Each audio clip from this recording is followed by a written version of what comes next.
Dave, big week for soccer. The World Cup starts this week in South Africa. What is it going to mean for the game in this country?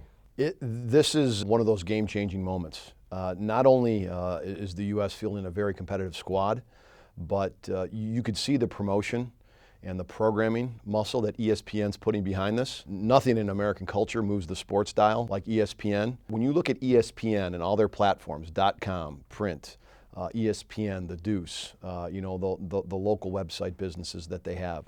World Cup is their #1 business initiative in 2010. For people who don't know about soccer, explain to them, how big is this tournament in the world? First and foremost, it's the most watched event in the world. It's a much bigger production than the Olympics.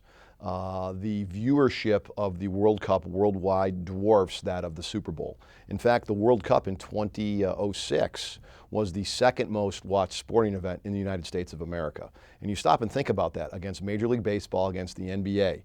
Clearly the Super Bowl was the top-rated program in 2006, but the championship game of the World Cup was that significant. And I think you see it becoming more mainstream and more traditional, if you will. Recently, Fox aired the UEFA's Champions League's final on network television. It was Bayern Munich against Inter Milan in the European Championship, and that was aired on free over-the-air television in the United States. That's unprecedented. What's the chances that people are going to, people who maybe are not non-traditional soccer fans are going to watch this and become soccer fans? With ESPN's push alone, any guy who's on the fence, they will be intrigued. There are incredible storylines. First and foremost, you could start with the venue. The fact that it's taking place in South Africa, where 16 years ago there was not human equality. That the world's biggest sporting event is being staged in Africa, that is a seismic event. The fact that ESPN's rolling into town, they've got Lee, the veteran soccer guy, they've got Tarika, who does international golf broadcasts and Monday Night Football, and they've got Chris Fowler, who basically invented the game day set coverage on College Game Day.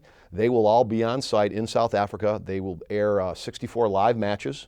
They've hired a British announcer to call all those games. And they will be doing SportsCenter cut-ins. They will be doing 65 hours of additional special programming surrounding the World Cup. This is the single biggest production and programming initiative that ESPN has ever taken. So if you look at ESPN's muscle, their reach, their distribution, there will absolutely be people who might be fence setters or people who are even outside the fence line who will want to tune into the World Cup. So this will be significant.